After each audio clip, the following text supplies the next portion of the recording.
College isn't cheap and neither is food. That's why I found myself working at the local fair during my freshman year. My student loans were already piling up, and I needed every penny I could get. I was stationed at the bumper cars that day, and thankfully, my manager had enough sense to put me under a tent. The summer heat was brutal, and the last thing he wanted was an 18-year-old getting heat stroke on his watch. It was just another ordinary day until I spotted them approaching the ride, a mother and her young son. The poor kid's face was bright red from the heat, and all he had was a lollipop while his mother was chugging water from a bottle. Something else caught my attention too. The kid looked way too small for the bumper cars. At our fair, we had strict weight requirements. It wasn't just some arbitrary rule, it was about safety. If someone was too light, they could get seriously hurt when hit by another car. After about 20 minutes of waiting in line, they finally reached my station. I weighed the kid, and just as I suspected, he was under the minimum requirement. I politely told the mother that her son was too light for the ride and suggested some other attractions that might be more suitable. She immediately dismissed my concerns, insisting that her son would be fine and demanding that I let him on the ride anyway. When I explained that I couldn't do that, she threatened to just leave him there.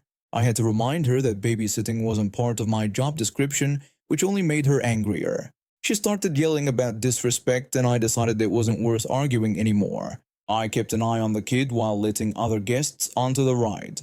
Just as I was about to start the ride, I heard a loud thump followed by collective gasps from the crowd. My heart dropped when I turned around. The kid had collapsed on the grass near my podium. I immediately grabbed my walkie-talkie and called my manager. I shouted out, asking if anyone had water, and thankfully a kind woman in the crowd handed me her water bottle. I used it to cool down the kid's face. My manager arrived quickly with an ice pack, but throughout this whole ordeal, the mother just stood there, huffing and complaining about the ride not starting. I tried to ignore her until she started yelling again, telling us to leave her son alone and claiming he would be fine.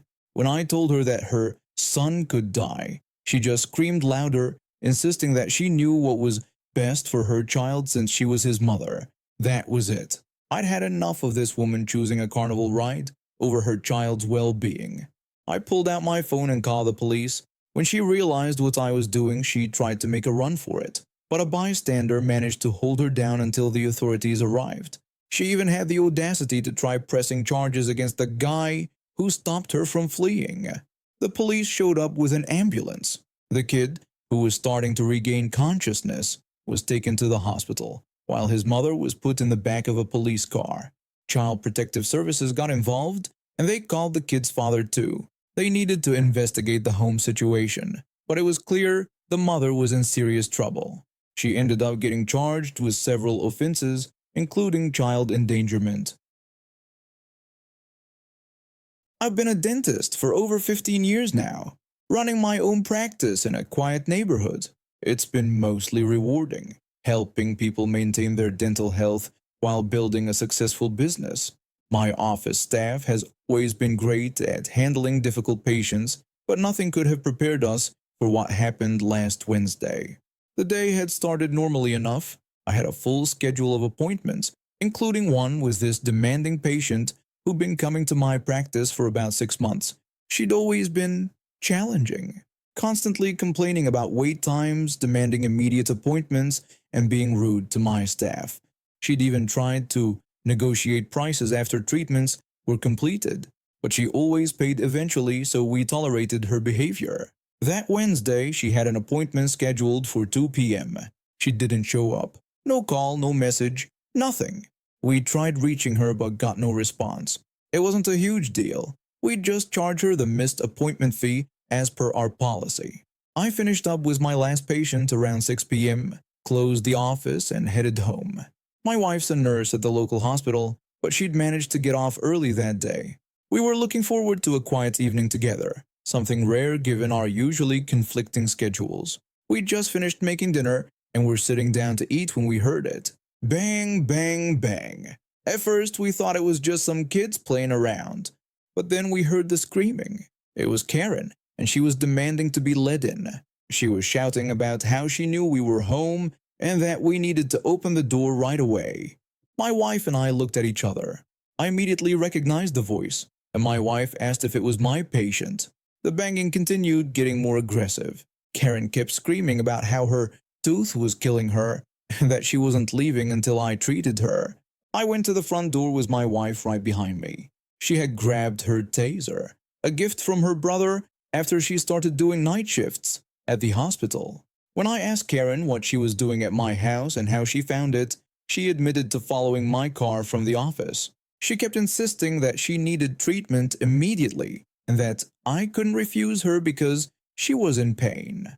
I tried explaining that this was my private home, that my office was closed, and reminded her about missing her appointment earlier that day. I told her she needed to leave. Karen wouldn't listen to reason. She kept ranting about how she couldn't make it to her appointment earlier but was here now. She even tried to guilt me by saying I was a doctor who took an oath to help people. I had to remind her that I was a dentist and that's not how things worked. I warned her that I would call the police if she didn't leave. That's when she snapped. She suddenly charged forward, trying to push past me into the house. When she saw my wife, she lunged at her, screaming and blaming her for keeping me from helping with her dental problems. Bad move on her part. My wife didn't hesitate. The taser made contact and Karen went down like a sack of potatoes, twitching on our porch. I told her I was calling the police. Even from her position on the ground, Karen kept threatening to sue me and report me to the dental board, all while insisting that I was supposed to help people. The police arrived within minutes. Turned out Karen had quite a record. Previous incidents of harassment, trespassing, and disorderly conduct. They arrested her on the spot. We later found out she'd been banned from 3 other dental practices in the area for similar behavior. She'd been stalking another dentist for weeks before coming to my practice. The dental board actually contacted me the next day. Apparently, she'd made it onto their watch list of problematic patients.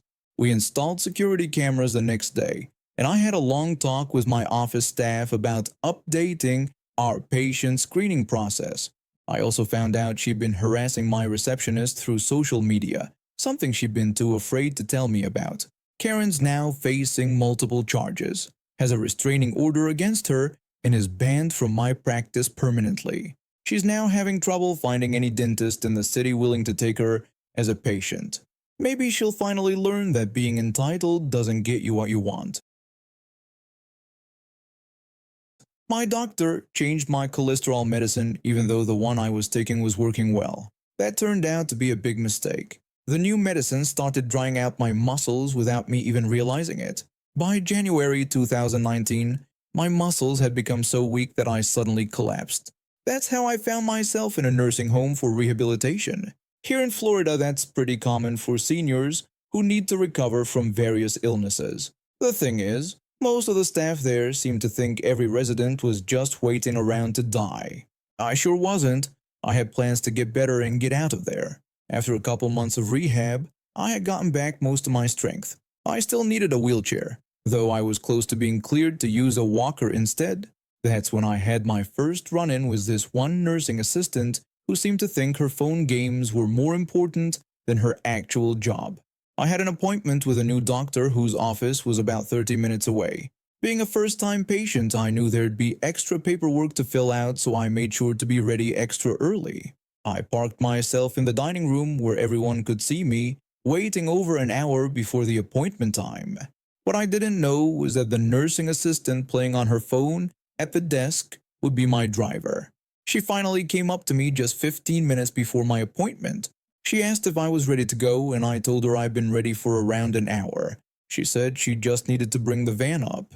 Keep in mind, getting a wheelchair-bound person into a van isn't quick. You need to load them up and secure everything properly. By the time we got to the doctor's office, we were more than 15 minutes late. When we got there, she even tried to take my paperwork from me, like I couldn't handle carrying a few sheets of paper from the van to the receptionist's window. Here I was, perfectly capable of holding some papers, while she couldn't even get off her phone long enough to get me to my appointment on time. The receptionist told me that I was too late for my appointment as their policy didn't allow patients who were more than 15 minutes late. When I asked about rescheduling, she offered to set up a new appointment. I explained that the nursing home would need to handle that to avoid scheduling conflicts. When my next appointment came around, I'd graduated to using a walker. Unfortunately, I got the same nursing assistant as my driver. This time, I wasn't going to sit quietly while she played on her phone. I went right up to the nurse's station to make sure she got moving. But even then, she nearly made me late again by making a personal stop on the way. She tried to control my paperwork again too, like I was some helpless child. We made it just in time for my appointment, but the frustration wasn't over. After seeing the doctor, I came out to find her chatting with the receptionist about job openings at the office. I had to stand there waiting while she collected business cards and discussed potential employment. The receptionist had to remind her I was waiting before she finally decided to do her job. On the way back, she made another personal stop that took so long, I missed lunch and had to eat a peanut butter and jelly sandwich instead. That was it for me. I went straight to the director of nursing. When she asked what she could do for me, I told her it was about the nursing assistant. She asked what about her, and that's when I made my position crystal clear. I told her that even if I was lying there with blood gushing from a major arterial wound, I didn't want that nursing assistant to even give me first aid. I'd rather bleed out. I also stated that I wanted her completely uninvolved in any part of my medical needs. I told the director everything: the late appointments, the phone gaming, the personal stops, and her job hunting during work hours. I made it clear I wouldn't have someone delaying my recovery just so she could level up in some mobile game. Another resident warned me that if she got demoted to a regular nursing assistant, I might still have to deal with her. But I wasn't worried. Since I wasn't signed in by family or the state, I had control over my medical care and could refuse treatment from her. Within a week, she was no longer spending her days at the nurse's station playing on her phone. By the time I was discharged, she had disappeared entirely. Turns out the nursing home didn't just take away her cushy position, they showed her the door. I guess they figured someone who puts phone games above patient care isn't someone they wanted on their staff at all. I've been in manufacturing for over a decade, specializing in equipment setup and installation.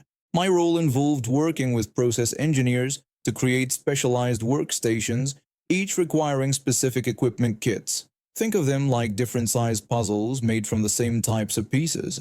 3 months ago, we got tasked with setting up a new manufacturing process. The process engineers did their planning, and I got to work pricing everything up. The suppliers needed 6 weeks to deliver the equipment, and we had 12 weeks until the process launch. Should have been perfect timing, right? Well, that's when things went sideways. The finance department suddenly pulled all funding. Their brilliant solution? Set up the new process with zero budget. I'm not kidding. I immediately told all the process engineers that we wouldn't be getting any new equipment. In our weekly meetings, I kept repeating myself about how we couldn't move forward without funding for the new kits. They basically ignored me until there were only 5 weeks left. That's when they finally realized they'd be completely screwed without the equipment. Their process times would skyrocket. They all stormed off to the finance department in a panic. A few days later, one of my many bosses, let's call him Boss 1, came to my office looking smug. He excitedly told me he'd secured the money and wanted me to order the kits right away. I had to explain that it wouldn't work since the plans were 12 weeks old and the supplier still needed 6 weeks lead time when we only had 4 weeks left. He insisted we should order anyway and figure something out. When I told him there was no point because the supplier couldn't deliver in time, he decided we should go talk to the supplier ourselves. We drove 3 hours to meet with the supplier, who just confirmed everything I've been saying. They explained that we should have ordered when I first told everyone to, and at this point they couldn't guarantee delivery any sooner than 6 weeks. Boss 1 asked me to leave the room. Later, I found out he likely agreed to pay almost double my original quote to try to speed things up. The next day, Boss 1 told me to create a receiving plan for the kits. I made one showing delivery in 6 weeks, 2 weeks after our deadline. He demanded I change it to show 4 weeks instead of 6. When I pointed out that wouldn't be accurate, he just told me to do it anyway, claiming he'd pressure the supplier to make it happen. I printed 2 copies of the schedule. I gave one to Boss 1 and took the other straight to Boss 2 explaining everything. Boss 2 followed Boss 1 into a management meeting where Boss 1 proudly announced the 4-week delivery timeline. Everyone praised him for saving the project. For the next 4 weeks, Boss 1 called the supplier daily and kept insisting everything was fine. Meanwhile, Boss 2 had me check with the supplier too, and I learned they were in complete chaos trying to fulfill our rush order. When installation day arrived, the supplier wasn't ready. Boss 1 demanded they send whatever they had. Upper management was furious, demanding to know who had promised the equipment would be ready on time. Boss 1 tried to deflect by saying he was just following the receiving schedule. That's when Boss 2 stepped in, pointing out that his equipment specialist had actually given him a schedule showing 6 weeks. Upper management wanted to know why there were 2 different schedules. Boss 1 tried to claim there must have been some mistake he'd look into. When they pressed him about where he got his schedule, he quickly suggested discussing it privately.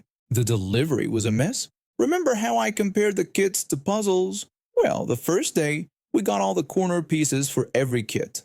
The next day, all the bottom edges. Then all the top edges. It took 2 whole weeks of daily deliveries to get complete kits. Exactly 6 weeks after ordering, just like I'd warned them. My team and I worked overtime combining new pieces with old equipment to get things running. We managed to pull it off, but it was exhausting and completely unnecessary. Later, Boss 2 told me that upper management figured out what Boss 1 had done. They gave him an ultimatum: relocate to another country or lose his job entirely. He chose to leave. I stuck around for a few more months, but eventually quit. What's the point of being hired as an expert if your bosses ignore your expertise and then expect you to clean up their mess? They're still struggling with equipment issues because they never learned their lesson about proper planning.